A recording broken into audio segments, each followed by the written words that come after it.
എപ്പോഴും നിങ്ങൾ ശ്രദ്ധിക്കേണ്ടത് പരസ്നേഹം കൂട്ടാൻ നോക്കണം. അപ്പോൾ നിങ്ങൾ ഓർക്കും പിന്നെ അവർ നമുക്ക് പാര വെച്ച ആൾക്കാരാണ്, അവർ നമുക്ക് സൂചി വെച്ച ആൾക്കാരാണ്, പിന്നെ ഇവനെയൊക്കെ സ്നേഹിച്ചിട്ട് വലിയ പുണ്യമൊന്നും വേണ്ടെന്ന് മനസ്സിൽ പറയുമായിരിക്കും അല്ലേ. അത് നെഗറ്റീവായിട്ട് മനസ്സ് പറയുമ്പോഴും അപ്പം നമുക്ക് മാതൃകയായിട്ട് വരുന്നത് ആരാണ്? ഈശോ. ശത്രുക്കളെപ്പോലും സ്നേഹിച്ച ഈശോൻ്റെ അടുത്താണ് നമ്മൾ പെറ്റീഷൻ വെച്ചിരിക്കുന്നത്. അപ്പോൾ ഉടനെ ശത്രുവിനെ സ്നേഹിക്കുന്നതിന് പോയിൻ്റ് കൂടുതലാണ്. നിൻ്റെ അപ്പനെ സ്നേഹിക്കുന്നതിന് 2 പോയിൻ്റേ ഉള്ളെന്ന് വിചാരിച്ചോ. നിൻ്റെ അപ്പനെ സ്നേഹിക്കുന്നതിന് 2 പോയിൻ്റേ ഉള്ളൂ. കാരണം അപ്പനല്ലേ, സ്വാഭാവികമായിട്ട് നമ്മൾ ചെയ്യേണ്ട കാര്യമാണ്. അയൽവാസിയെ സ്നേഹിക്കണമെങ്കിൽ ചിലപ്പോൾ 2-3 പോയിൻ്റ് ഉണ്ടാവും. എന്താ കാര്യം? അയൽവാസിയോട് പിന്നെ ഒരു ബന്ധമില്ല, നിനക്ക് പ്രത്യേകിച്ച് ബന്ധമൊന്നുമില്ല. കാരണം നമ്മൾ ഈ പ്രളയത്തിൻ്റെ സമയത്ത് പോലും വെള്ളം നമ്മുടെ വാതിൽക്കൽ കൂടി ഒഴുകിയ വെള്ളം അവർ വിടാതെ തടുത്ത് വെച്ചിട്ട് നമ്മുടെ വീട്ടിൽ വെള്ളപ്പൊക്കമാണ്. അപ്പോൾ ഇവനെ സ്നേഹിച്ചാലുള്ള വഴിയും തരിക്കും ഇല്ലേ? പക്ഷേ എന്നിട്ട് നമ്മൾ അയൽവാസിയെ സ്നേഹിക്കുന്നത് എന്തിൻ്റെ അടിസ്ഥാനത്തിലാണ്? കർത്താവിൻ്റെ വചനത്തിൻ്റെ അടിസ്ഥാനത്തിലാണ്. ചിലപ്പോൾ നമുക്ക് പാരയെ സൂചിയും വെക്കുന്ന ആൾക്കാരായിരിക്കും, പക്ഷേ നമ്മൾ അവരെ സ്നേഹിക്കും. എന്തടിസ്ഥാനത്തിൽ? കർത്താവിൻ്റെ വചനത്തിൻ്റെ, ഈശോ പറഞ്ഞത് കാരണം. അപ്പോൾ അതിനെന്ത് പറ്റും? ഈശോ പറഞ്ഞത് കാരണമായത് കാരണം 1 പോയിൻ്റ് കൂടുതൽ കിട്ടും. അപ്പോൾ ശത്രുവിനെയാണ് സ്നേഹിക്കണമെന്നുണ്ടെങ്കിൽ 4 പോയിൻ്റ് കിട്ടും. ഈ പോയിൻ്റ് അത് കാരണം കുരിശ് കിടന്നപ്പോൾ ഈശോയ്ക്ക് ഇതിൻ്റെ ടെക്നിക്സ് അറിയാമായിരുന്നു. പിതാവിൻ്റെ മനസ്സിലുള്ള ഞാനും പിതാവ് ഒന്നാകുന്നു, പീലിപ്പോസ് എന്നെ കാണുന്നവൻ പിതാവിനെ കാണുന്നു എന്നൊക്കെ പറഞ്ഞില്ലേ. അപ്പോൾ പിതാവിൻ്റെ മനസ്സിൽ എന്ത് സംഭവിക്കുന്നു എന്നുള്ള ഈശോയ്ക്ക് അറിയാൻ പറ്റും. അതുകൊണ്ട് ശത്രുവിനെ സ്നേഹിക്കുന്നതാണ് ഏറ്റവും, പ്രത്യേകിച്ച് വല്ലാത്ത ഒരവസ്ഥയിലാണ് കുരിശിൽ ഇങ്ങനെ നിലവിട്ട് ഈശോ കിടക്കുന്നത്. അപ്പോഴും ശത്രുവിനെ സ്നേഹിക്കുമ്പോൾ അതിൻ്റെ മഹത്വത്തിൻ്റെ ഗ്രേഡ് കൂടുതലാണ്. അപ്പോൾ നിൻ്റെ മഹത്വത്തിൻ്റെ ഗ്രേഡ് കൂടി എടുത്തു കഴിഞ്ഞാൽ ഇത് ക്രിസ്ത്യാനിറ്റിയാണ്. ഇതിൻ്റെ ഒരവസ്ഥ അറിയാമല്ലോ. ക്രിസ്ത്യാനിറ്റിയുടെ പ്രത്യേകത എന്ന് പറയുന്നത്, ഇപ്പോൾ പട്ടിക്ക് എത്ര കൊല്ലമാണ് പ്രായം? മാക്സിമം 15 കൊല്ലം കഴിയുമ്പോൾ പട്ടി മരിക്കും. നിങ്ങൾ 25,000 രൂപയ്ക്ക് മേടിച്ച അൽസേഷ്യൻ ആയാലും ലാബ്രഡോറായാലും ഷെപ്പേഡായാലും 1,50,000 രൂപയ്ക്ക് പട്ടിക്കുഞ്ഞിന് വിലയുണ്ട്. പക്ഷേ എന്തായാലും 15 കൊല്ലം കഴിയുമ്പോൾ ഈ സംഭവം ചത്തുപോകും. കുതിരയാണെങ്കിൽ 40 കൊല്ലം കഴിയുമ്പോൾ ഈ സംഭവം ചത്തുപോകും. ആ പാട് 2 മണിക്കൂറാണ് സാധനം ഉറങ്ങണത് പല ഘട്ടമായിട്ട്. ഓരോ ജീവികൾ ഓരോ പ്രത്യേക. ആനയാണെങ്കിൽ ഇവന് 1,00,000 രൂപ വിലയുണ്ട് ആനയ്ക്ക്, പക്ഷേ 80 കൊല്ലം മാക്സിമം, അത് കഴിയുമ്പോൾ ചത്തുപോകും. അപ്പോൾ ഒരാനക്കുഞ്ഞാണെങ്കിൽ അതിൻ്റെ പൊട്ടൻഷ്യൽ എന്ന് പറഞ്ഞാൽ എന്താ? ഒരാനയുടെ കുഞ്ഞ് വളർന്നാൽ മാക്സിമം എത്ര കൊല്ലം വരെ വളരും? 80 വർഷം. നമ്മൾ 80 വർഷം വരെ വളർന്നാൽ മതിയെങ്കിൽ നമ്മൾ ആനക്കുഞ്ഞുങ്ങളാണ്. അല്ല, നമ്മൾ ആരുടെ കുഞ്ഞുങ്ങളാണ്? ദൈവത്തിൻ്റെ കുഞ്ഞുങ്ങളാണ്. അപ്പോൾ നമ്മുടെ അവകാശം എന്താണ്? ദൈവത്തിൻ്റെ ആയുസ് വരെ നമുക്ക് ആയുസ്സിന് അവകാശമുണ്ട്. Praise the Lord. അപ്പോൾ ദൈവത്തിൻ്റെ ആയുസ് വരെ എന്ന് പറയുമ്പോൾ നിത്യതയാണ്. ഈ ദൈവത്തിൻ്റെ ആയുസ് നമ്മളെ ആത്മാവ് സർവൈവ് ചെയ്യാൻ പറ്റാതെ വന്നപ്പോഴാണല്ലോ ഈശോ പരിഹാരം ചെയ്തത്, അത് റിട്ടാലിയേറ്റ് ചെയ്തത്. അതുകൊണ്ടാണല്ലോ ഈശോയുടെ ഉയർപ്പിൽ വിശ്വസിക്കുമ്പോൾ നമുക്ക് നിത്യജീവൻ കിട്ടിയിട്ട് ദൈവത്തിൻ്റെ ആയുസ് വരെ നമ്മൾ വരണത്. അപ്പോൾ പല കോംപ്രമൈസിനും നമ്മൾ തയ്യാറാകണത് എന്താണ്? ദൈവത്തിൻ്റെ ആയുസ്സിന് വേണ്ടിയാണ്. ശ്രുതികട ഹല്ലേലൂയ, യേശുവേ സ്തോത്രം, ഹല്ലേലൂയ സ്തോത്രം, യേശുവേ സ്തോത്രം, യേശുവേ സ്തോത്രം, യേശുവേ സ്തോത്രം, ഹല്ലേലൂയ ഹല്ലേലൂയ. അപ്പോൾ ക്ഷമിക്കാനോ അല്ലെങ്കിൽ പൊറുക്കാനോ പറ്റാത്ത വിഷയങ്ങൾ വരുമ്പോൾ നമ്മൾ ബലം പ്രയോഗിച്ച് ക്ഷമിക്കും. ആരുടെ പേരിലാണ്? കർത്താവിൻ്റെ പേരിൽ. എന്തിനാണ്? ആയുസ്സിൻ്റെ പ്രശ്നമാണ്. കർത്താവ് നേടിയെടുത്ത ആയുസ് നമുക്ക് അവകാശമാക്കുന്നത് കർത്താവിൻ്റെ വാക്ക് പാലിക്കുന്നതിലൂടെയാണ്. മനസ്സിലായില്ലേ? കർത്താവ് ആയുസ് നേടിയെടുത്തു, പക്ഷേ അത് നമുക്ക് അവകാശമാക്കുന്നത് എങ്ങനെയാണ്? നമ്മളതിന് പേയ്മെൻറ്റ് നടത്തണം. ഇപ്പോൾ എഡ്വേർഡ് ജനറൽ എന്ന് പറഞ്ഞാൽ പണ്ട് ഞങ്ങൾ പഠിച്ചിട്ടുണ്ട്. എന്താണ് ഗോവസ്തൂരി പ്രയോഗം? പണ്ട് വസ്തൂരി എന്നും പറഞ്ഞ രോഗം ഉണ്ടായിരുന്നില്ല, അതിന് മരുന്നുണ്ട്. അപ്പോഴാ മരുന്ന് കിട്ടിയപ്പോഴാണ് ഈ വസൂരി രോഗം ലോകത്ത് തന്നെ ഇപ്പോൾ പോയിരിക്കുകയാണ്. ഇടയ്ക്ക് രണ്ടാമോ അന്നെന്ന് പറഞ്ഞ് ഇടയ്ക്ക് പിന്നെ അത് പോയി, സബ്സൈഡായി. കാര്യം അതിന് മരുന്നുണ്ട് ഓൾറെഡി. പേപ്പട്ടി വിഷത്തിനും മരുന്ന്. എത്രയോ പേരാണ് പേപ്പട്ടി കടിച്ച് മരിച്ചത്. ലൂയിസ് പാസ്റ്റർ സംഭവം കണ്ടുപിടിച്ചതിന് ശേഷം അതിന് മരുന്നുണ്ട്. അതിന് മരുന്നുണ്ടെന്ന് വിചാരിച്ചുകൊണ്ട് നമ്മൾ പർച്ചേസ് ചെയ്യേണ്ടത്. നമ്മളെ പേപ്പട്ടി കടിച്ചാൽ നമ്മളാ ഇഞ്ചക്ഷൻ പേയ്മെൻറ്റ് നടത്തണം, അത് വാങ്ങിക്കണം. അല്ലെങ്കിൽ വിദഗ്ധനായ ഫിഷഗറിനെ കൊണ്ട് നമ്മളത് ഇഞ്ചക്ട് ചെയ്യിക്കണം, പേയ്മെൻ്റ് ഉണ്ട്. കർത്താവ് നിത്യരക്ഷ വീണ്ടെടുത്തു, പക്ഷേ we have to pay it. കണ്ടുപിടിച്ചാണ് രക്ഷ. കർത്താവ് പാപത്തിന് പരിഹാരം ചെയ്തതോടുകൂടി രക്ഷ എന്നുള്ള സാധ്യത വന്നു. പക്ഷേ അവനവൻ പേ ചെയ്യണം. അത് പറഞ്ഞ് മനസ്സിലായില്ലേ? നമ്മളെ കർത്താവിന് വാക്ക് പാലിക്കുന്നതനുസരിച്ചാണ് പേയ്മെൻറ്റ് വരുന്നത്. നമ്മളെന്താ പറയണത്? നമ്മൾ ശത്രുവിനോട് ക്ഷമിക്കും, അത് പേയ്മെൻറ്റാണ്. നമ്മളതിൻ്റെ വില കൊടുക്കുകയാണ്. കർത്താവ് നേടിയെടുത്ത രക്ഷ നമുക്ക് ലഭിക്കാൻ ക്ഷമ, ദയ, നന്മ, വിശ്വസ്തത എല്ലാം പേയ്മെൻറ്റാണ്. നമ്മൾ പരിശുദ്ധാത്മാവിൻ്റെ ഫലങ്ങളെന്ന് പറയുന്നില്ലേ, അത് കൂട്ടിൽ വെക്കാനുള്ള ഫലങ്ങളല്ല. അതൊക്കെ നമ്മുടെ ഭാഗത്തുനിന്ന് കർത്താവ് നേടിയെടുത്ത രക്ഷ നമ്മൾ സ്വന്തമായിട്ട് പർച്ചേസ് ചെയ്യാൻ വേണ്ടിയുള്ള പേയ്മെൻറ്റാണ്. എന്താണ്? പരിശുദ്ധാത്മാവിൻ്റെ ഫലങ്ങൾ. അതുകൊണ്ട് പേയ്മെൻറ്റ് 10 പൈസ ഉണ്ടാക്കാൻ നോക്കണം. ഗലാത്യർ 5:22 എന്താ പറയണത്? പരിശുദ്ധാത്മാവിൻ്റെ ഫലങ്ങൾ എന്താണ്? സ്നേഹം, ആനന്ദം, ക്ഷമ, ദയ, നന്മ, വിശ്വസ്തത, ആത്മസംയമനം. ഇതെല്ലാം ഡോളറും റുപ്പിയയുമാണ്. ഇതെല്ലാം യൂറോ പോലുള്ള പരിപാടിയാണ്. ഇത് കൊടുത്താണ് നമ്മൾ നിത്യരക്ഷ, കർത്താവ് നേടിയ രക്ഷ നമ്മളുടെ അക്കൗണ്ടിലേക്ക് മാറ്റണത്. അതുകൊണ്ട് നമുക്ക് എന്തുണ്ടാകണം? ഇത് കൊടുക്കാനുള്ള നമ്മൾ റിച്ചാകണം. ആത്മാവിൽ ദരിദ്രർ ഭാഗ്യവാന്മാരെന്ന് ഈശോ പറഞ്ഞില്ലേ? ശരീരത്തിൻ്റെ പണമെന്ന് പറഞ്ഞാൽ നമുക്കറിയാമല്ലോ, അത് പണം തന്നെയാണ്. ആത്മാവിൻ്റെ സമ്പത്തെന്ന് പറഞ്ഞാൽ എന്താണ്? ആത്മാവിൻ്റെ ഫലങ്ങളാണ്.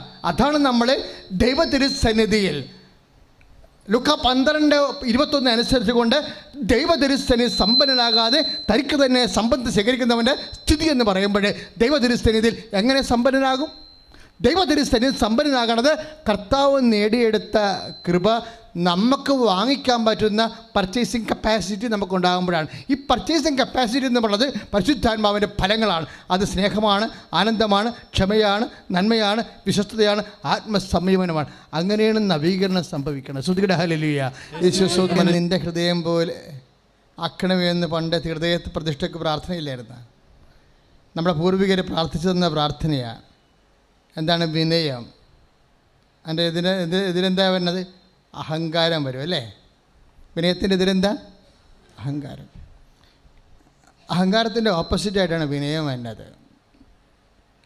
വിനയം വരുമ്പോൾ സ്വാഭാവികമായി ഈശോൻ്റെ പരിശുദ്ധാത്മാവ് നമ്മളിൽ നിറഞ്ഞു നിൽക്കാനുള്ള ഒരു നേച്ചറാണത്. പരിശുദ്ധാത്മാവ് നമ്മളിൽ ഫീഡാകാതിരിക്കാൻ മാക്സിമം പവറിൽ. ഇപ്പം നമ്മൾ ഇപ്പോൾ പോളിയോയുടെ മരുന്ന് കൊണ്ടുപോയി നമ്മൾ എവിടെയാണ് വെക്കണത്? ഫ്രിഡ്ജിലാണ് വെക്കണത് ഇല്ലേ? ചില മരുന്ന് എഴുതി വെച്ചിട്ടില്ല, മരുന്ന് എഴുതി keep it in a cool and dark place എന്ന്. അധികം സൂര്യപ്രകാശമില്ലാത്ത തണുത്ത സ്ഥലത്ത് വെക്കണമെന്ന്. കാര്യം എന്താണ്? അതിൻ്റെ മോളിക്കൂളിൻ്റെ ചിലപ്പോൾ കെമിക്കൽ റിയാക്ഷൻ ഉണ്ടായിട്ട് പവർ കുറയും.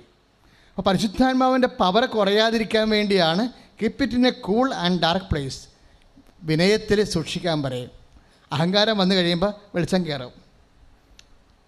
എന്ന് പ്രാർത്ഥിച്ച കർത്താവ് ദൈവമേ, പരിശുദ്ധാത്മാവ് നിലനിന്ന് പ്രവർത്തിക്കാൻ ആവശ്യമായ ആധ്യാത്മിക കാലാവസ്ഥയിലെ എന്നെ അഭിഷേകം ചെയ്യണമേ. ശ്രുതികളുടെ ഹല്ലേലൂയ.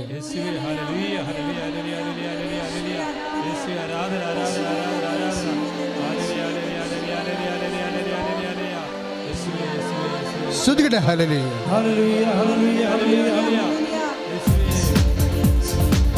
ചാഞ്ഞു വരാൻ വേണ്ടി ബൈബിൾ ഉപയോഗിക്കുന്ന ഏറ്റവും നല്ല വാക്കുകളൊന്നാണ്, അവൻ എൻ്റെ മേൽ ചാഞ്ഞു വന്നുവെന്ന്, ബെൻഡ് ചെയ്ത് വന്നു.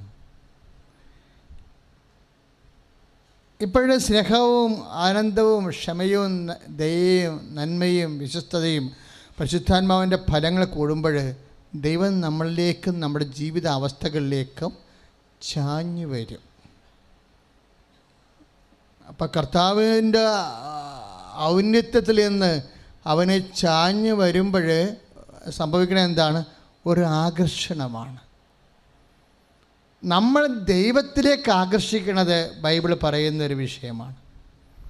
അത് നമ്മളെ അതുപോലെ തന്നെ ഒന്നാണ് ദൈവം നമ്മളിലേക്ക് ആകർഷിച്ചു വരും. അതിനാണ് ചാഞ്ഞു വരണമെന്ന് പറയണത്. ഇപ്പോൾ പരിശുദ്ധാത്മാവിൻ്റെ ഫലങ്ങൾ കൊണ്ടാണ് നമ്മളിലേക്ക് ദൈവം ചാഞ്ഞു വരണത്. ഇപ്പം നീ പഴയ കണ്ടത്തടിക്ക് മുണ്ടത്തടി ഒറ്റടി ചത്താലും ചത്തില്ലേ 3 മണിക്ക് അടക്കം ഒന്നും പറഞ്ഞ് നിൽക്കത്തില്ലേ? ചാഞ്ഞു വരത്തില്ല. പിശാച് ചാഞ്ഞു വരാൻ സാധ്യതയുണ്ട്.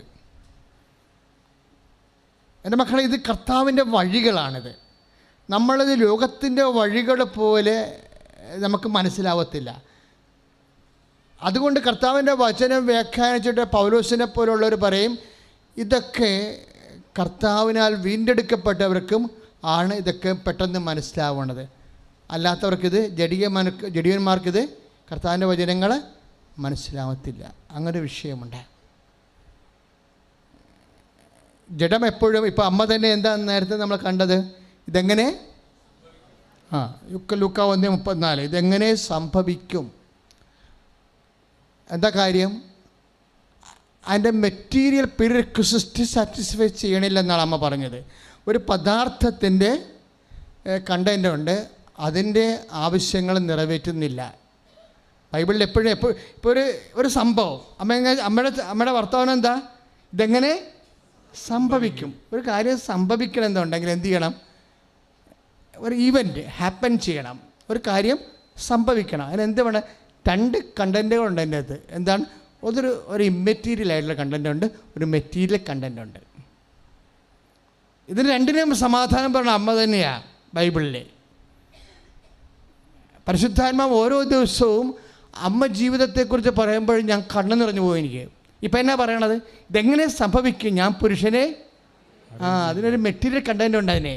കാര്യം, ഒരു കുഞ്ഞ് ജനിക്കണമെങ്കിൽ പുരുഷൻ്റെയോ സ്ത്രീയുടെ ഒരുമിച്ചുള്ള സഹകരണം വേണം. അതാണ് എൻ്റെ പദാർത്ഥ മാത്രമായ കണ്ടൻ്റ്. അപ്പോൾ ഒരു സംഭവം നടക്കണമെങ്കിൽ ഈ ഭൂമിയിൽ എന്ത് സംഭവം, ജോലി ആയാലും ശരി, വീട് വാങ്ങിക്കുന്നതായാലും ശരി, കടം മാറ്റണതായാലും ശരി, കടം ഇളവ് കിട്ടണതായാലും ശരി, രോഗം സുഖപ്പെടുന്നതായാലും ശരി, ഒരു പദാർത്ഥ മാത്രമായ ഏജൻ്റ് ഉണ്ട് അവിടെ. ഇതെങ്ങനെ സംഭവിക്കും? ഞാൻ പുരുഷനെ ഈ പദാർത്ഥ മാത്രമായ ഏജൻ്റ് ചില സമയത്ത് വീക്കാകാം, ചില സമയത്ത് നമ്മുടെ കയ്യിൽ ഉണ്ടാകണം നിർബന്ധമില്ല, കപ്പാസിറ്റി ഉണ്ടാകത്തില്ല. മെറ്റീരിയൽ കണ്ടൻറ്റിൽ നമ്മൾ ചില സമയത്ത് പാപ്പരാകാം. ഇപ്പോൾ സ്ഥലം മേടിക്കണം, അല്ലെങ്കിൽ നമുക്ക് വഴി നടക്കാൻ പറ്റത്തില്ല, പക്ഷെ നമ്മുടെ കാശില്ല. ഇതെങ്ങനെ ഞാൻ പടമ്പ മേടിക്കുമെന്ന് ചോദിച്ചു കഴിഞ്ഞാൽ, മേടിക്കാതെ എൻ്റെ നാളെ എനിക്ക് പുറത്തേക്ക് ഇറങ്ങാൻ പറ്റത്തില്ല, ശവം പോലും കൊണ്ടുപോകാൻ പറ്റത്തില്ല. പക്ഷേ മേടിക്കേണ്ട അത്യാവശ്യമായ കാര്യമാണ്, പക്ഷേ എൻ്റെ കയ്യിൽ കാശില്ല. അല്ലെങ്കിൽ എന്ത് ചെയ്യും? നമുക്ക് പൈസ ഉണ്ടെങ്കിൽ ആ കക്ഷികൾ നമ്മളെ പുറത്തിറക്കാതിരിക്കാൻ വേണ്ടി പെട്ടവരൊക്കെ നമ്മുടെ സ്ഥലം ചൂണ്ടിയെടുക്കാൻ വേണ്ടി അവർ ആ സ്ഥലം തരാൻ ഉദ്ദേശിക്കണില്ല. ചില ആൾക്കാരുണ്ടല്ല, സ്ഥലം തരത്തില്ല. അതിലെ വഴി നമുക്കുള്ളതെന്നറിയാം. നമുക്ക് വഴി തന്നു കഴിഞ്ഞാൽ നമ്മളവിടെ പൊറുക്കും, തന്നില്ലെങ്കിൽ എന്ത് സംഭവിക്കും? നമ്മൾ പെട്ടവരൊക്കെ അവർക്ക് കൊടുത്തിട്ട് നമ്മളവിടെ നാടുവിട്ട് പോകും, വഴി കണ്ടിട്ടില്ലെങ്കിൽ. അപ്പോൾ ഇതെങ്ങനെ സംഭവിക്കുമെന്നുള്ള ചോദ്യങ്ങൾ എപ്പോഴും എല്ലായിടത്തും ഉണ്ട്.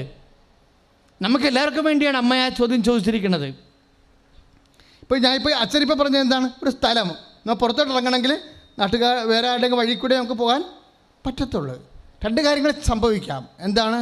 ഒന്ന്, നമുക്ക് പണം ഉണ്ടാക്കി അവർക്ക് പണം കൊടുക്കണം. പക്ഷേ അവർ പറയണത് എന്താണ്? ഞങ്ങൾക്ക് സ്ഥലം വിൽക്കാൻ താല്പര്യമില്ല. അതിൻ്റെ അർത്ഥം എന്താണ്? നിങ്ങൾ പെട്ടവരൊക്കെ തന്നിട്ട് നാട് വിട്ട് പോയിക്കൊള്ളാൻ പറയും. അതെ, പദാർത്ഥം മാത്രം ഒരു വിഷയമുണ്ട് അതിൻ്റെ അകത്ത്. ഇതെങ്ങനെ സംഭവിക്കും എന്ന് ചോദിച്ചാൽ പിന്നീട് ഉന്നയിക്കുന്നതെല്ലാം പദാർത്ഥ മാത്രമായ തടസ്സവാദങ്ങളാണ്. അത് ഒരു സംഭവം നടക്കുന്നതിനുള്ള പദാർത്ഥപരമായിട്ടുള്ള പ്രതലങ്ങളാണ്. അതിനെ അതിജീവിക്കേണ്ടത് എങ്ങനെയാണെന്നാണ് അമ്മ ചോദിക്കുന്നത്. നമുക്ക് വേണ്ടി ചോദിച്ചതാണ്. അപ്പോഴേ അതിന് മറുപടിയുണ്ട്. എന്താ മറുപടി പറയണത്? പരിശുദ്ധാത്മാവ് നിൻ്റെ മേൽ വരും, അത്യുന്നതൻ്റെ ശക്തി നിന്നിൽ പ്രവർത്തിക്കും. ഇപ്പം പദാർത്ഥ മാത്രമായ വിഷയം. ഇപ്പം ചിലർ പറയും, ഒരു സാക്ഷ്യം കഴിഞ്ഞ ദിവസം കിടപ്പുണ്ടായിരുന്നു, ഒരു നേഴ്സിൻ്റെ സാക്ഷ്യം. കാര്യം പൊട്ട പരീക്ഷ എഴുതി കുളവാക്കിയിരിക്കുകയാണ്. അപ്പോൾ കൂട്ടുകാരൻ ബോംബെയിലോട്ട് വിളിച്ച് പറഞ്ഞ് റിസൾട്ട് വന്നിട്ടുണ്ട് കേട്ടാ. അപ്പോൾ പറഞ്ഞാ പോടാ, ഞാനിപ്പോൾ ഒരു രോഗിയെ നോക്കിക്കൊണ്ടിരിക്കുകയാണ്. അല്ലാതെ വന്നാ അയ്യോ നീ നോക്കിയാന്ന് ചോദിച്ചില്ല, ആ പരീക്ഷ പൊട്ടയാണ് എഴുതി കുളവാക്കി വെച്ചിരിക്കുകയാണ്. അതുകൊണ്ട് കൂട്ടുകാരനൊക്കെ എന്ത് രക്ഷപ്പെടാൻ വേണ്ടിയാണ് അവൻ പറയണത്, എടാ ഞാനൊരു രോഗീനെ ഇപ്പോഴേ നോക്കിക്കോ. അസത്യമായ കാര്യമാണ്. കാര്യം എന്താണ്, ആ പരീക്ഷ റിസൾട്ട് കേട്ടിട്ടും വലിയ കാര്യമില്ല. കാര്യം എങ്ങനെ സംഭവിക്കും, ഞാൻ നന്നായിട്ട് എഴുതിയിട്ടില്ല, പരീക്ഷ നാശകോടാലിയായിപ്പോയി. എൻ്റെ മെറ്റീരിയൽ വശമാണ്. നമ്മൾക്ക് എഴുതാനുള്ള നമ്മൾ എഴുതിയിട്ടില്ല, പല ക്വസ്റ്റ്യൻസും വിട്ടുപോയിട്ടുണ്ട്. അപ്പോൾ അതുകൊണ്ട് തോക്കാൻ സാധ്യതയുണ്ട്. ഇത് ഇനി എങ്ങനെ ജയിക്കും, ഞാൻ നന്നായി പരീക്ഷ എഴുതിയിട്ടില്ലല്ലോ, അതാണർത്ഥം. എൻ്റെ മെറ്റീരിയൽ തല ഇതെങ്ങനെ സംഭവിക്കും, ഞാൻ പുരുഷനെ അറിയുന്നില്ലല്ലോ. അപ്പോൾ ഒരു വിഷയം പരീക്ഷ എന്ന് പറയും. പക്ഷേ അവൻ രോഗിയെ നോക്കിക്കഴിഞ്ഞ് 1 മണിക്കൂർ കഴിഞ്ഞപ്പോഴേ അവന് തോന്നി ഞാൻ എഴുതിയിട്ടില്ല, പക്ഷേ നാട്ടിൽ ചെന്നപ്പോൾ അമ്മ പറഞ്ഞിട്ട് ഞാൻ ഉടമ്പടി ചെയ്തിട്ടുണ്ടെന്ന്. ആ സാക്ഷ്യം കിടക്കുന്നു, ഞങ്ങൾ വെട്ടിയിട്ടിട്ടുണ്ട്. ഞാൻ എഴുതിയിട്ടില്ല, പരീക്ഷ ഞാൻ പൊട്ടയായിരുന്നു, പക്ഷെ നാട്ടിൽ ചെന്നപ്പോൾ അമ്മ പറഞ്ഞതിന് ശേഷം ഞാൻ വന്ന് ഉടമ്പടി ചെയ്തിട്ടുണ്ട്. ഇനി അമ്മ പരിശുദ്ധ അമ്മ വല്ലതും ചെയ്തെങ്കിൽ ചെയ്തതാണ്. പക്ഷെ രോഗി നോക്കിക്കഴിഞ്ഞ് അവൻ റിസൾട്ട് നോക്കിയപ്പോൾ അമ്മ അവനെ ജയിപ്പിച്ചിരിക്കുന്നു. കൈയടിച്ച് കിടത്താൻ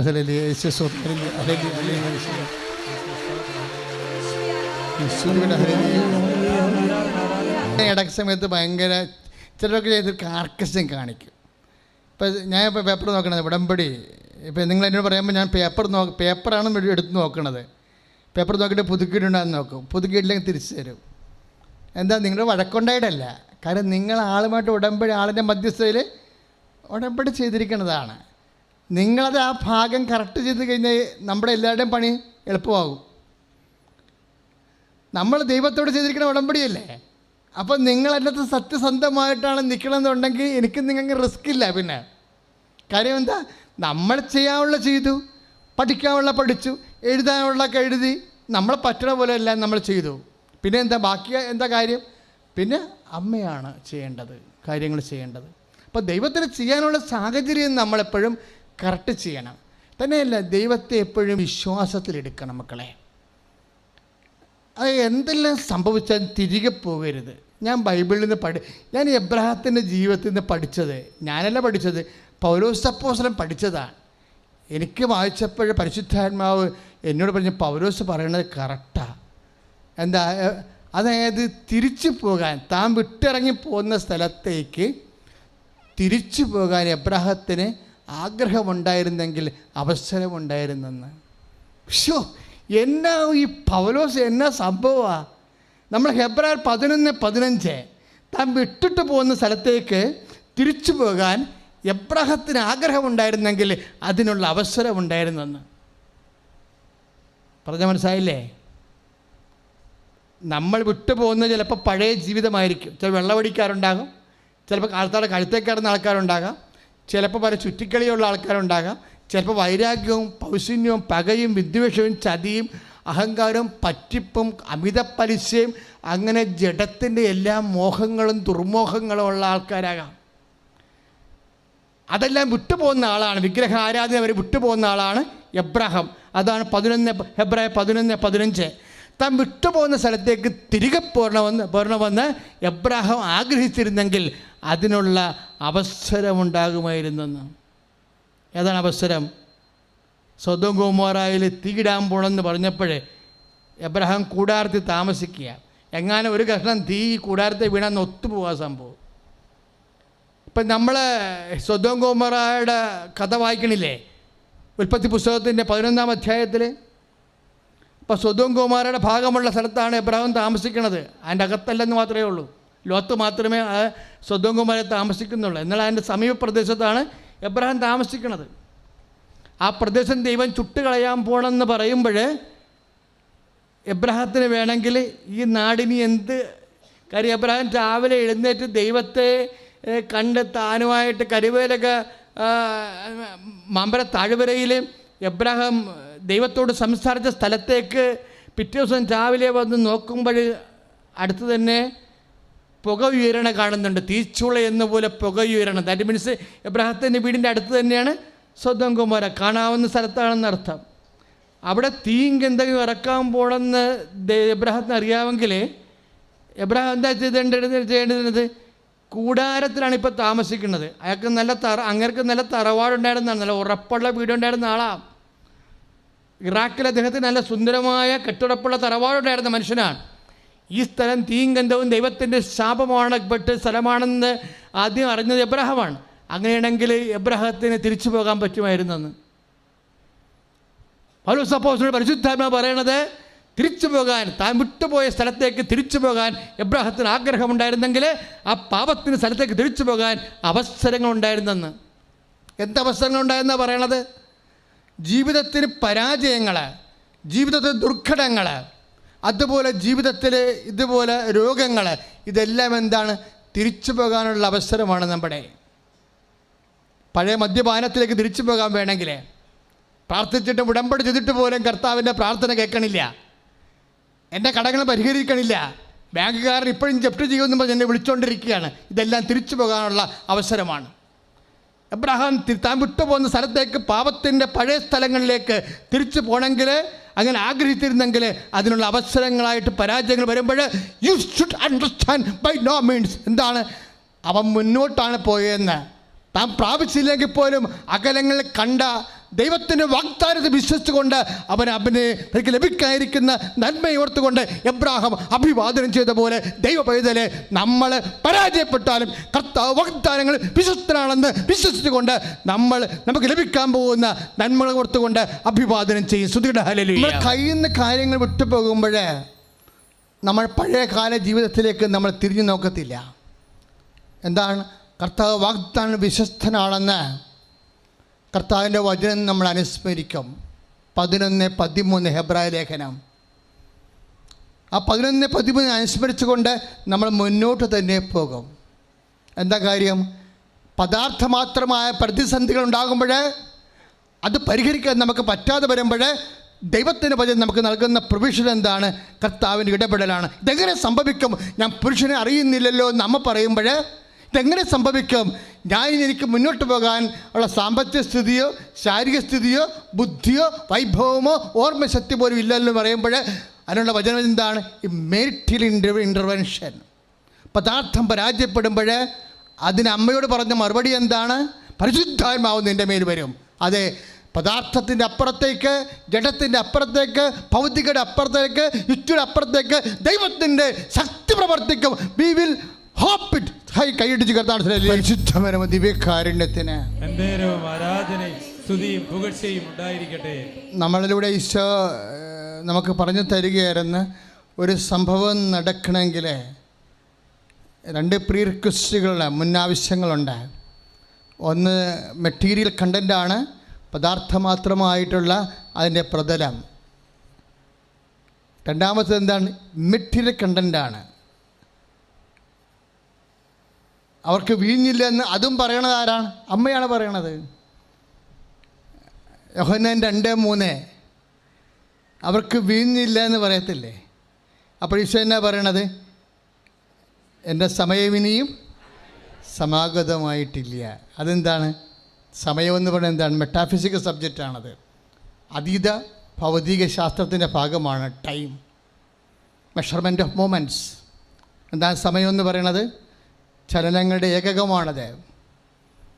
എൻ്റെ സമയം ഇനി ആഗതമായിട്ടില്ലല്ലോ എന്ന് പറയുമ്പോൾ അത് പദാർത്ഥമല്ല, സമയം ഒരു ഇമ്മീഡിയറ്റ് സബ്ജക്റ്റാണ്. ഇതെങ്ങനെ സംഭവിക്കുമെന്ന് അമ്മ ചോദിക്കുമ്പോൾ ഒരു സംഭവം നടക്കണമെങ്കിൽ എന്ത് വേണം? സ്ഥലവും വേണം, സമയവും വേണം. സ്ഥലം പദാർത്ഥമാണ്, മെറ്റീരിയലാണ്. സമയം ഇമ്മെറ്റീരിയലാണ്. ഇത് രണ്ടിൻ്റെ ഉത്തരം എന്താണ്? പരിശുദ്ധാത്മാവ് നിൻ്റെ മേൽ വരുമെന്നുള്ളത് തന്നെയാണ്. ഇതെങ്ങനെ സംഭവിക്കും? ഞാൻ പുരുഷനെ അറിയുന്നില്ലെന്ന് പറയുമ്പോൾ പരിശുദ്ധാത്മാവ് നിൻ്റെ മേൽ വരുമെന്നുള്ളതാണ് അതിൻ്റെ ഉത്തരം. ലുക്ക 1:35. ഇതെങ്ങനെ സംഭവിക്കും? എൻ്റെ സമയം ഇനി സമാഗതമായിട്ടില്ലോ എന്ന് പറയുമ്പോൾ സമയത്തിന് അതിജീവിക്കാനുള്ള മാർഗം എന്താണ്? അവൻ പറയണ പോലെ ചെയ്യാൻ. കർത്താവിൻ്റെ വചനം അനുസരിച്ച് പാലിക്കാൻ പറയുമ്പോൾ, വചനം പാലിക്കുമ്പോൾ പരിശുദ്ധാത്മാവ് കിട്ടുന്നതാണ്. കൈ അടിച്ച് കർത്താവ് ഹല്ലേലൂയ.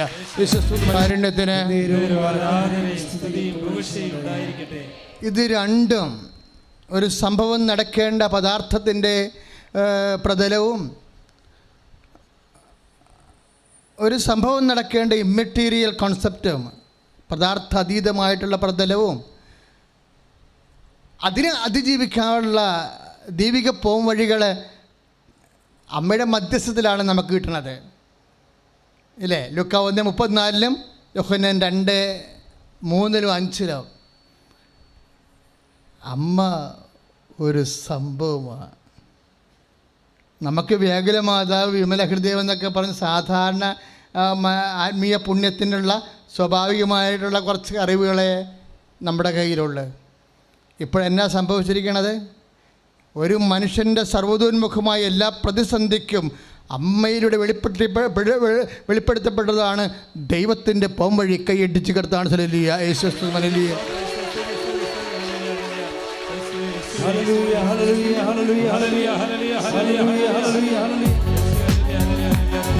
ഒരു സംഭവം നടക്കുന്നതിന് വേണ്ടിയുള്ള സ്ഥലത്തിൻ്റെ പരിമിതികളെയും സമയത്തിൻ്റെ പരിമിതികളെയും അതിലംഘിക്കാനുള്ള സ്വർഗത്തിൻ്റെ സൂത്രവാക്യങ്ങൾ പരിശുദ്ധ അമ്മയിലൂടെയാണ് മനുഷ്യരാശി കൈമാറിയെന്ന് നമ്മളെ പഠിപ്പിക്കുന്ന പുസ്തകമാണ് ഉടമ്പടി പുസ്തകം. ഉടമ്പടി അതിലേക്കാണ് പോണത്. ശരിക്കും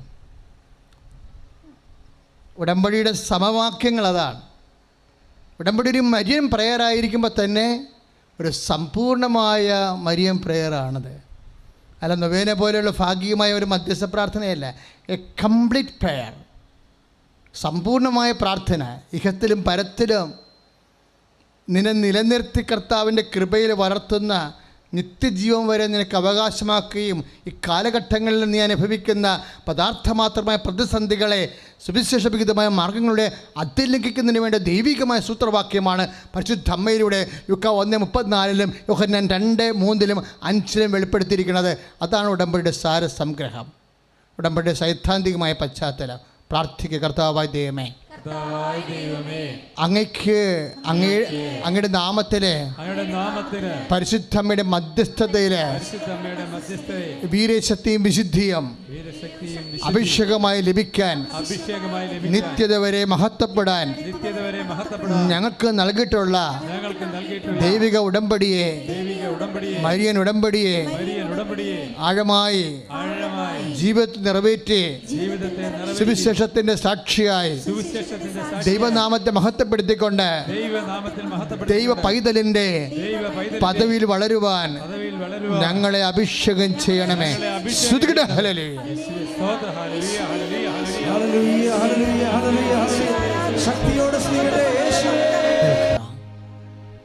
സന്തോഷത്തിൽ എഴുന്നേൽക്കും മക്കളെ. ഇനി നമ്മൾ ഉടമ്പടി ചെയ്ത എല്ലാവരും ഉടമ്പടി ചെയ്തിരിക്കുന്ന എല്ലാ വിഷയങ്ങളും പരിശുദ്ധ അമ്മ വഴി ആരാധനയ്ക്ക് പുനഃസമർപ്പണം ചെയ്യേണ്ട സമയമാണ്. സന്തോഷമായിരിക്കുക. നമുക്ക് ചുറ്റും ഉള്ളതെന്താണ്? ആയിരക്കണക്കിന് സാക്ഷികളാണുള്ളത്. കൃപാസനത്തിൽ 9 ഉപവാസ ധ്യാനമാണ്. 9 ഉപവാസ ധ്യാനത്തിലും നൂറുകണക്കിന് സാക്ഷികളാണ് അവിടെ ജീവിതത്തിൽ ഈശോ പ്രവർത്തിച്ചത്.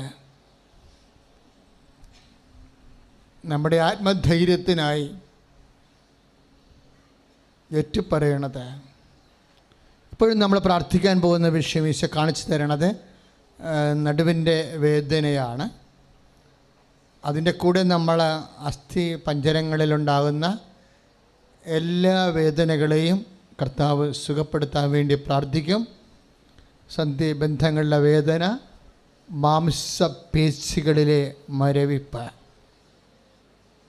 സ്പോണ്ടിലോസിസിൻ്റെ അസുഖങ്ങൾ, പിൻകഴുത്തിനൊക്കെ ഉണ്ടാകുന്ന അസുഖങ്ങളില്ലേ, അസ്ഥി ദ്രവിക്കുന്ന അവസ്ഥകൾ, അസ്ഥി തേയ്മാനങ്ങൾ, വാതരോഗങ്ങൾ, അങ്ങനെയുള്ള വേദനപ്പാടുകളെല്ലാം നിങ്ങൾക്കിപ്പോൾ കർത്താവിൻ്റെ നാമത്തിൽ എൻ്റെ കൈകളെ ഞാൻ വെക്കുന്നു എന്ന് പറയണം. ആ വേദനപ്പാടുകൾ എവിടെയെല്ലാം ഉണ്ടോ അവിടെയെല്ലാം പേശിവേദനയായാലും അസ്ഥിവേദനയായാലും സന്ധിബന്ധങ്ങളുടെ വേദനയായാലും മാംസപേശികളുടെ മരവിപ്പായാലും വാതരോഗമായാലും എവിടെയെല്ലാം വേദനപ്പാടുണ്ട് അവിടെയെല്ലാം യേശുനാമത്തിൻ്റെ കൈകളെ വെക്കട്ടെ. അതിശക്തമായി സ്തുതിക്കട്ടെ. കർത്താവ് ഒന്നും സാധ്യമില്ലാത്തവനെ ഈശോ എല്ലാം സാധ്യമായവന് ഈശോ നിനക്ക് സ്വത്രവും നിനക്ക് സ്തുതിയും നിനക്ക് ബഹുമാനവും നിനക്ക് ആരാധനമർപ്പിക്കുന്നു. എൻ്റെ കർത്താവിൻ്റെ ഉന്നതമായ നാമത്തിൽ സഭയുടെ അധികാരത്തിൽ കുരിശിൻ അടയാള ദൈവശക്തിയാൽ യേശു നാമത്തിൽ സൗഖ്യം പ്രാപിക്കട്ടെ. കർത്താവെ സ്പർശിക്കണമേ. കർത്താവെ ആണിപ്പഴുതാർന്ന് വലത് കരത്താൽ വേദന പാടുകളെ സ്പർശിക്കണമേ.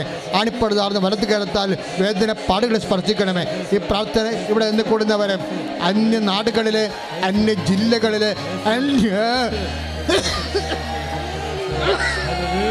അന്യ സംസ്ഥാനങ്ങളിലെ ഇതര ഭൂഖണ്ഡങ്ങളിൽ ഇരുന്നു കൊണ്ട് പ്രാർത്ഥന കൂടുന്ന എല്ലാ മക്കളെ യേശുവിൻ്റെ ഉന്നതമായ നാമത്തിലെ ശാരീരികമായ അസുഖങ്ങൾ, അസ്ഥിരോഗങ്ങൾ, പേശി രോഗങ്ങൾ, വാദരോഗങ്ങൾ യേശുവിൻ്റെ നാമത്തിൽ നമ്മുടെ മധ്യസ്ഥത്തിൽ സൗഖ്യമാകട്ടെ. ഹല്ലേലൂയ. ദിവ്യകാരുണ്യത്തിന്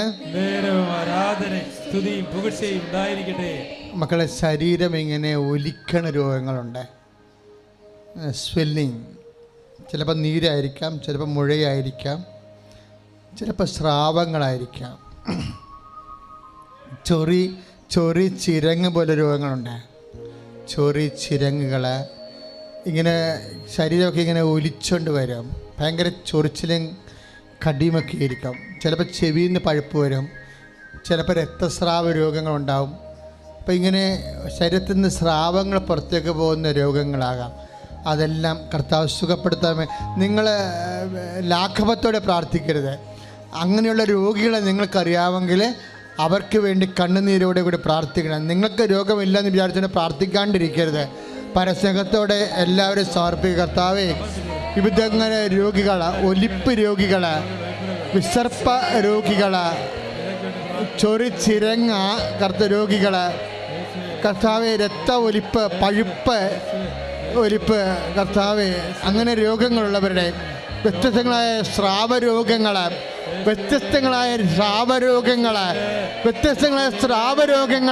യേശു നാമത്തിൽ അത്ഭുതകരമായി ഇപ്പോഴും സുഖപ്പെടട്ടെ. ഹല്ലേലൂയ.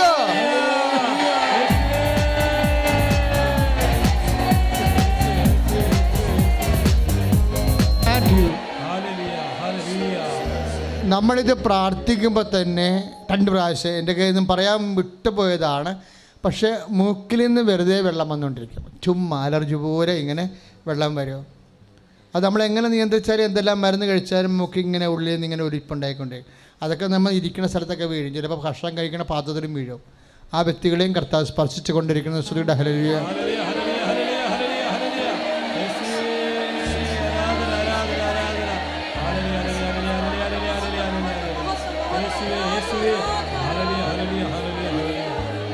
ശ്വാസം മുട്ടുന്ന രോഗികൾക്ക് വേണ്ടി പ്രാർത്ഥിക്കാൻ ആത്മാവ് പ്രേരിപ്പിക്കുന്നുണ്ട്. ശ്വാസം മുട്ടുന്നത് തൊട്ടാ ശ്വാസം മുട്ടും. ചിലപ്പോൾ പുക, ചിലപ്പോൾ ചൂട്, ചിലപ്പോൾ തണുപ്പ്, ചിലപ്പോൾ പൊടി, എന്ത് പരിപാടിയാണെങ്കിലും ശ്വാസം മുട്ടും. അപ്പോൾ ശ്വാസം മുട്ടുന്നവരെ നെഞ്ചത്ത് കൈവെക്കാവുന്നതാണ്. അച്ഛൻ പ്രാർത്ഥിക്കുമ്പോൾ ശ്വാസം മുട്ടൽ രോഗമുള്ളവരെ ശ്വാസകോശത്തിൽ കർത്താവിൻ്റെ വിശുദ്ധമായ രക്തത്തെ കഴുകപ്പെടാൻ വേണ്ടി കർത്താവിൻ്റെ നാമത്തിൽ നിങ്ങളുടെ കൈകൾ ശ്വാസകോശത്തിലേക്ക് വെക്കുക. വേറെ വൃക്കയുടെ അസുഖമുള്ളവരെ, കിഡ്നിയുടെ അസുഖമുള്ളവരെ കിഡ്നിപ്പാടുകളിൽ നടുവിന് കൈകൾ വെക്കുക. അവന് നെഞ്ചിന് അസുഖമുള്ളവരെ, ഹൃദയ രോഗികൾ നെഞ്ചിൻ്റെ ഇടതുവശത്ത് കൈകൾ വെക്കുക. കരൾ രോഗികൾ നെഞ്ചിൻ്റെ കൂടിൻ്റെ പൂട്ടിന് താഴെ കൈകൾ വെക്കുക. ഉദര രോഗികൾ ഊടിൻ്റെ അവിടെ കൈകൾ വെക്കുക. ഗർഭാശയ രോഗികൾ അടിവയറ്റി കൈവെക്കുക. അച്ഛനോട് ചേർന്ന് പ്രാർത്ഥിക്കർത്താവായ ദൈവമേ, നിൻ്റെ നാമത്തിൽ ഞാൻ കൈവച്ചിരിക്കുന്ന എല്ലാ ഇടങ്ങളും ഈശോയുടെ നാമത്തിൽ ഞാൻ അനുഭവിക്കുന്ന രോഗങ്ങൾ യേശു നാമത്തിൽ ഈ നിമിഷം സൗഖ്യമാകട്ടെ. Hallelujah, hallelujah, hallelujah, hallelujah.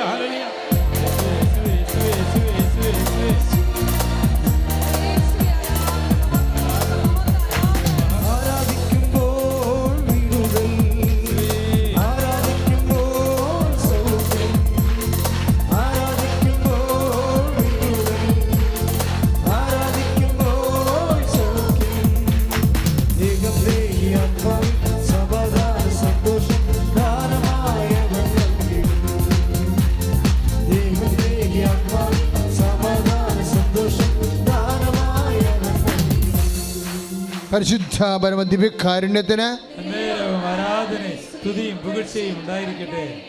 വിവാഹ തടസ്സങ്ങളുള്ളവർക്ക് വേണ്ടി പ്രാർത്ഥിക്കുന്ന സമയമാണ്. കുഞ്ഞുങ്ങൾ ഇല്ലാത്തവർക്ക് വേണ്ടി പ്രാർത്ഥിക്കുന്ന സമയമാണ്. ഭവനരഹിതരെ, വീടില്ലാത്തവരെ, വീട് വെക്കാൻ സ്ഥലം ഇല്ലാത്തവരെ, സ്ഥലം ജപ്തി നടപടിയിൽ ആയിരിക്കുന്നവരെ, സാമ്പത്തിക കടങ്ങളാൽ പൊറുതിമുട്ടിയിരിക്കുന്നവരെ അച്ഛനോട് ചേർന്ന് കർത്താവായ ദൈവമേ, വിവാഹ തടസ്സമുള്ളവരെ ഇപ്പോൾ സ്പർശിക്കണമേ. മക്കളില്ലാത്തവരെ ഓ ഈശോയെ ഇപ്പോൾ സ്പർശിക്കണമേ. സാമ്പത്തിക ബാധ്യതകള്, ജപ്തി നടപടികള്, വരുമാന മാർഗം മുട്ടിയവര് കർത്താവിന്റെ കൃപയാൽ, പരിശുദ്ധയുടെ മധ്യസ്ഥതാല് കർത്താവിന്റെ കരുണ ലഭിക്കട്ടെ. ശ്രുതികട്ടെ. ഹല്ലേലൂയ.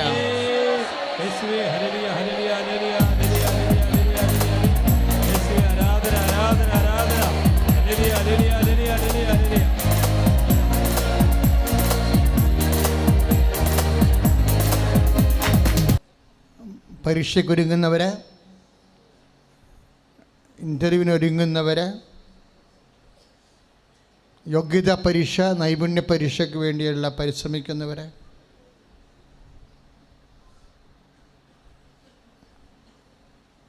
അച്ഛനോട് ചേർന്ന് കർത്താവായ ദൈവമേ, ഉടമ്പടിയിൽ വച്ചിരിക്കുന്ന പോലെ നൈപുണ്യ പരീക്ഷകള്, യോഗ്യതാ പരീക്ഷകള് എഴുതിയിരിക്കുന്നവരാ, റിസൾട്ട് പ്രതീക്ഷിക്കുന്നവരാ, എഴുതാൻ പോകുന്നവരെയും അങ്ങേക്ക് സമർപ്പിക്കുന്നു. ഞങ്ങളുടെ യോഗ്യതയാലല്ല, നിന്റെ കൃപയാലെന്നുള്ള വചനത്തില് വിശ്വസിച്ചുകൊണ്ട് നിന്റെ നാമത്തെ പ്രതി സാക്ഷ്യം വെളിപ്പെടുത്തുവാൻ പരീക്ഷയുടെ വിജയം കൊണ്ട് ഞങ്ങളെ സഹായിക്കണമേ. അനേകം മക്കളുടെ മുമ്പില് കർത്താവിന്റെ കരുണയുടെ സാക്ഷിയായി എന്നെ ഉയർത്തണമേ. സ്തുതിക്കട്ടെ. ഹല്ലേലൂയ.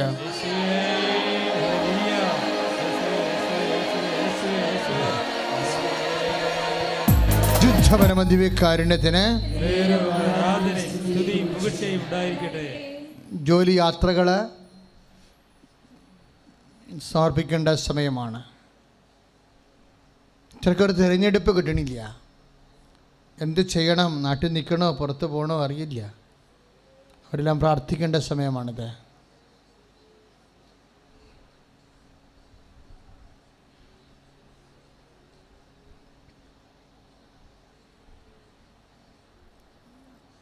ഇതൊന്നുമില്ലാതെ ചില വലിയ അക്കിടി ചെന്ന് ചാടിയിരിക്കുന്നവരുണ്ട്. തെറ്റായ പ്രണയബന്ധം, വിശ്വാസവിരുദ്ധമായ ഇടപഴകലുകൾ, അങ്ങനെയൊക്കെയുള്ള വലിയ ദുർഘടങ്ങളിൽ ചെന്ന് പെട്ടിരിക്കുന്നവരുണ്ട്. തല കൊണ്ടേ വെച്ചിരിക്കുന്നവർ ഇപ്പം ജീവിക്കണ കാര്യം തന്നെ മറന്നുപോയിരിക്കുകയാണ്. പ്രാർത്ഥനയില്ല, ജീവിതമില്ല, ആകപ്പാടെ കുരുങ്ങി. അതെല്ലാം അമ്മ അഴിച്ചു മാറുന്ന സമയമാണ്. ശ്രുതികട. ഹല്ലേലൂയ.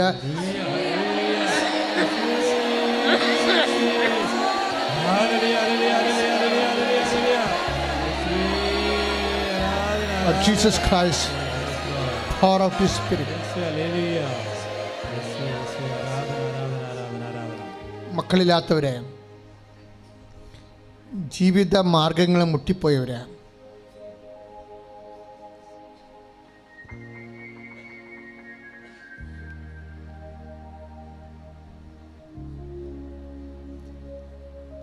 ഇപ്പം കുരുമക്കുരു പോലെയാണ് പ്രളയം വന്നിരിക്കുന്നത്. കഴിഞ്ഞ കൊല്ലവും പ്രളയത്തിൽ ഒത്തിരി ആൾക്കാർക്ക് കാർഷിക നഷ്ടവും വരുമാന നഷ്ടവും ഉണ്ടായി. എന്നിട്ടും നമ്മൾക്ക് അവരെ ഐഡൻറ്റിഫൈ ചെയ്യാനോ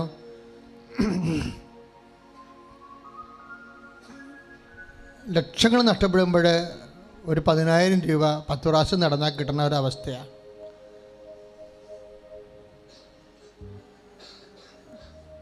അവർ തന്നെ ഇന്നും ബലിയാടായി മാറിയിരിക്കുന്നത്. കടലോര മേഖലകളിലും വീട് കടലെടുത്ത് പോയ ആൾക്കാർക്ക് ഇന്നും കിടപ്പാടമില്ലാതെ അലയുന്നുണ്ട്. പ്രകൃതി ദുരന്തങ്ങൾ നമുക്ക് എല്ലാവരുമുണ്ട്.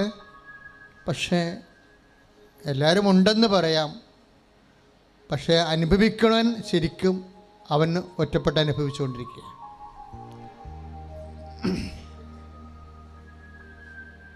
നമ്മുടെ നാട്ടിൽ നിന്നും ലോകത്ത് നിന്നും ഈ ഇതുപോലെയുള്ള കലാമിറ്റീസൊക്കെ വരുമ്പോൾ ഏറ്റവും താഴെക്കിടയിൽ ഉള്ളവനാണ് ഏറ്റവും കൂടുതൽ ഇല്ലായ്മയായി പോണത്. നാടിൻ്റെ സംരക്ഷണത്തിന് വേണ്ടി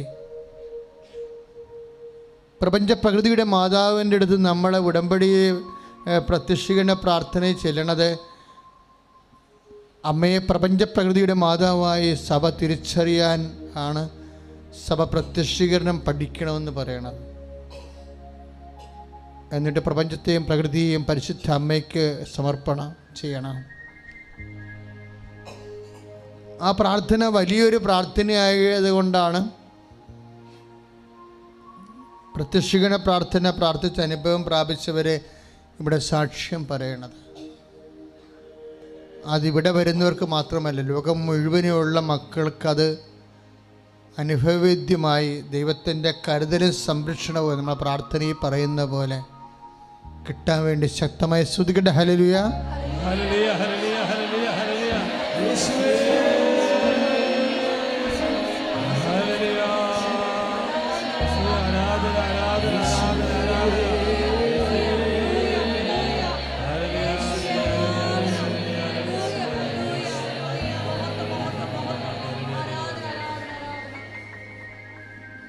ഇപ്പോഴും മൗനമായി അച്ഛൻ എന്തെങ്കിലും കാര്യങ്ങൾ വിട്ടുപോയിട്ടുണ്ടെങ്കിൽ അത് നിങ്ങൾ ഓർക്കേണ്ട സമയമാണ്.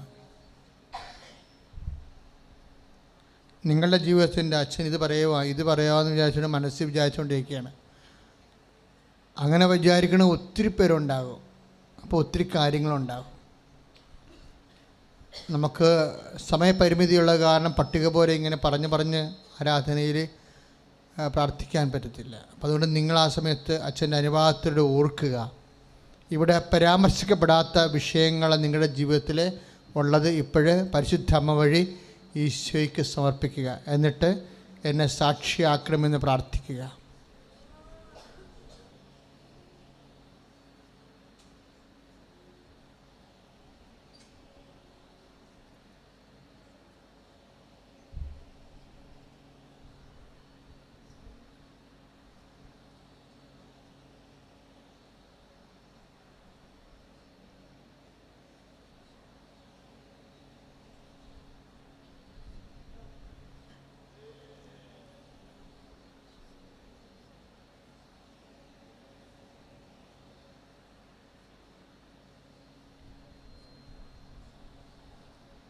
സമാപനാശീർവാദത്തിന് സമയമായി നഷ്ടവസ്തുക്കൾ എടുക്കുകയില്ല.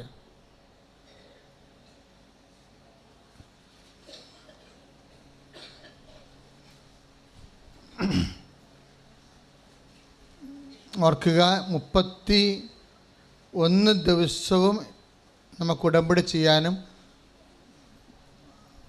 ഇവിടെ സാധിക്കാം. ഇന്നും അകലെ നിന്ന് വരുന്നവർക്ക് ഇപ്പോൾ കണ്ണൂർ അതുപോലെ തന്നെ മറ്റു സ്ഥലങ്ങളിൽ നിന്ന് വരുന്ന ഉടമ്പടി ചെയ്യാനുള്ള അവസരമുണ്ട്. എന്താ കാര്യം വെച്ച് കഴിഞ്ഞാൽ പലർക്കും സങ്കടമാണ്. അച്ഛാ, ഞങ്ങൾ മലപ്പുറത്ത് നിന്ന് വരികയാണ്, ഞങ്ങൾ തൃശ്ശൂരിൽ നിന്ന് വരികയാണ്, ഞങ്ങൾ കൊല്ലത്തു നിന്ന് വരികയാണ്, ഞങ്ങളിനി ഉടമ്പടി ചെയ്യണമെങ്കിൽ വീണ്ടും ഒന്നുകൂടി വരണ്ടേ എന്നൊക്കെ ചോദിക്കും. ഒരു ദിവസവും പോകും, അത്രയും കാശും പോകും. അപ്പം അങ്ങനെ ഒത്തിരി പേര് ചോദിച്ചപ്പോൾ ഞാനത് കർത്താവിൻ്റെ തിരുസന്നിധിയെ പ്രാർത്ഥനയ്ക്ക് വെച്ചു. കാര്യം എനിക്ക് മനസ്സുകൊണ്ട് ഇന്ന് ഉടമ്പടി ചെയ്യുന്നതോട് താല്പര്യമില്ല എന്ന് പറയാൻ കാര്യം, ഉടമ്പടി ഒരു ഭയങ്കര പ്രാർത്ഥനയാണ്. അതിന് നല്ല ക്ലാസ്സെല്ലാം കിട്ടിയാൽ മാത്രമേ, നല്ല ക്ലാസ്സും കൗൺസിലിംഗ് കിട്ടിയാൽ മാത്രമേ ഫലപ്രദമായിട്ട് ചെയ്യാൻ പറ്റത്തുള്ളൂ. പക്ഷേ ജനങ്ങൾ പറയണത് അതിനേക്കാൾ ഗൗരവതരമായ പ്രശ്നം. അവിടെ ഒരു ദിവസം പോകും, അത്രയും കാശും പോകും. അപ്പം അതുകൊണ്ട് ഞങ്ങൾ ഇപ്പോൾ എല്ലാ ദിവസവും തന്നെ ഉടമ്പടി വെച്ചിട്ടുണ്ട്. ഇപ്പോൾ 2:30 പ്രാർത്ഥന തീർന്നാൽ 3 മണിയാകുമ്പോൾ ഉടമ്പടി തുടങ്ങും. 5 മണി വരെ നിങ്ങൾക്ക് ഉടമ്പടി ചെയ്യാവുന്നതാണ്. ഉടമ്പടി ചെയ്യാത്തവർക്ക് 5 മണി വരെ ഉടമ്പടി ചെയ്യാനുള്ള സമയമുണ്ട്. നിങ്ങൾ അവിടെ ഓഫീസുമായി ബന്ധപ്പെട്ടാൽ മതിയാകും. ഇന്ന് മറ്റ് ജില്ലകളിൽ നിന്ന് വരുന്നവർക്കാണ്, മറ്റ് സംസ്ഥാനങ്ങളിൽ നിന്ന് വരുന്നവർക്കാണ് ഇന്ന് അച്ഛനെ കാണാനുള്ള പത്രത്തിൽ നിങ്ങൾ അറിയിച്ചിരിക്കുന്നത് അച്ഛനെ കാണാനുള്ള അവസരങ്ങളുള്ളത്. അല്ല, അച്ഛനെ ഏതായാലും സ്റ്റേജിൻ്റെ വാതിക്കലുണ്ടാവും 3 മണി തൊട്ട്. ഇപ്പം 4 പ്രാവശ്യം പുതുക്കിയവരെയാണ് ആദ്യം കാണുന്നത്, പിന്നെ 3 പ്രാവശ്യം പുതുക്കിയവർ. ഇന്ന് പുതുക്കിയവരൊന്നും ഓടി വന്നേക്കരുത്, കാരണം ഞാൻ ഡേറ്റ് നോക്കിയാണ് എടുക്കണത്. അച്ഛനെ കാണാൻ വേണ്ടി പോയി പുതുക്കുകയൊന്നും ചെയ്യരുത്. കാര്യം അച്ഛനെ കാണുന്നത് ഉടമ്പടിയുടെ ഒരു പ്രഖ്യാപിത ലക്ഷ്യമായിട്ട് വെക്കുന്നവർക്കാണ് ഈ പ്രാർത്ഥന താമസിക്കണത്. രോഗികളെല്ലാവരെയും ഞാൻ എപ്പോഴും കാണാം. അതിന് ഉടമ്പടിയൊന്നും എടുക്കണമെന്ന് പോലും ഇല്ല. കടുത്ത രോഗികളാണെങ്കിൽ പറ്റുന്നുണ്ട്, എൻ്റെ ആരോഗ്യം അനുവദിക്കുന്ന അത്രയും സമയം ഞാൻ ആൾക്കാരെ കാണും.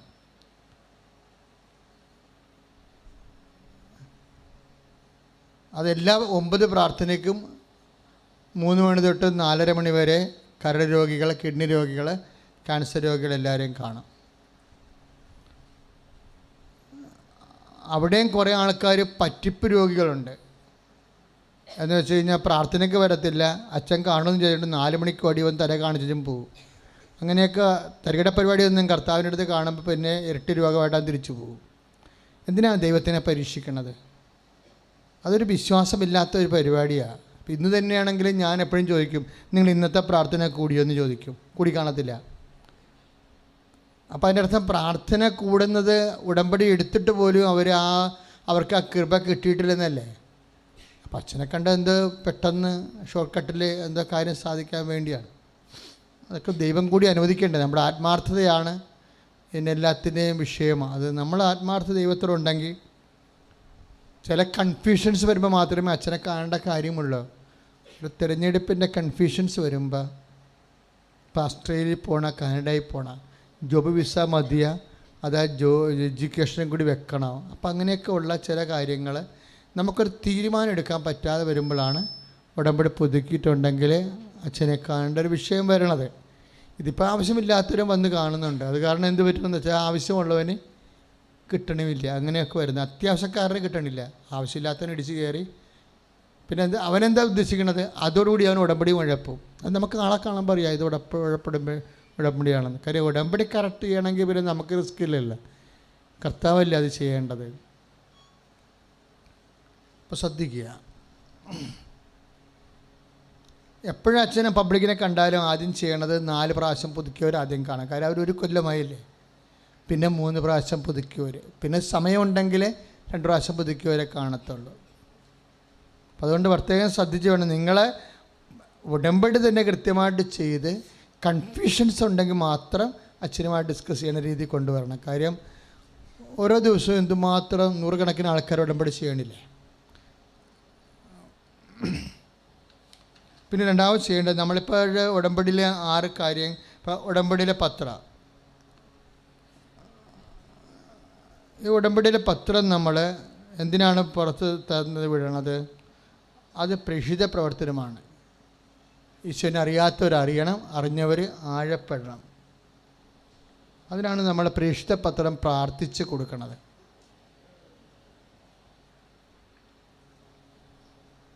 ദൈവത്തോട് നമ്മൾ കൃപാസനത്തിന് ഒരാത്മാർത്ഥതയുണ്ട്.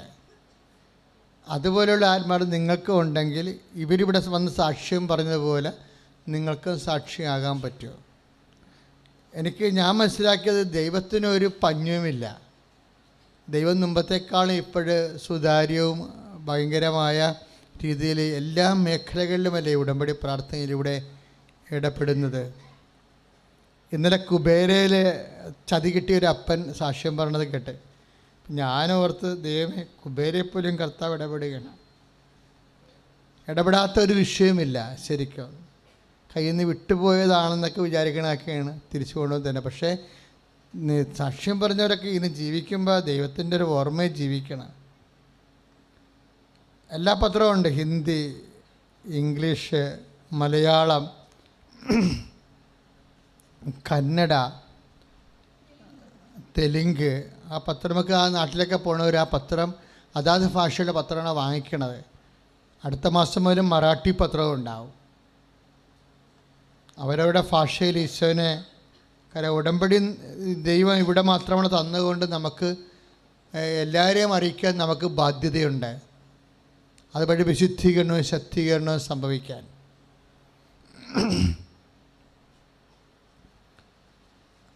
പ്രാർത്ഥനയ്ക്ക് വരുമ്പോൾ എപ്പോഴും ഓരോ വചന പ്രഘോഷണം, ഇപ്പോൾ ഒരു പ്രാവശ്യം ഇവിടെ വന്നാൽ മതി, ഒരു മാസം ഉടമ്പടിയിൽ ഇരിക്കുന്ന കാലത്ത് മാത്രം. ബാക്കി 5 പ്രാർത്ഥന, ഒന്ന് ഷാലോം ടി വിയിലും അല്ലെങ്കിൽ ഗുഡ്നസ് ടി വിയിലും ഉടമ്പടി ധ്യാനമുണ്ട്. ബാക്കി 4 പ്രാർത്ഥന യൂട്യൂബിലോ ഫേസ്ബുക്കിലാണ് കൂടേണ്ടത്. 6 കാര്യങ്ങൾ വെക്കുമ്പോൾ 6 ആവശ്യങ്ങൾക്ക് 6 പ്രാർത്ഥനയാണ് നമ്മൾ ഒരു മാസം കൂടേണ്ടത്. ഒരെണ്ണം ഷാലോം ടി വിയിലെ ഗുഡ്നസ് ടി വിയിലെ കൂടാം,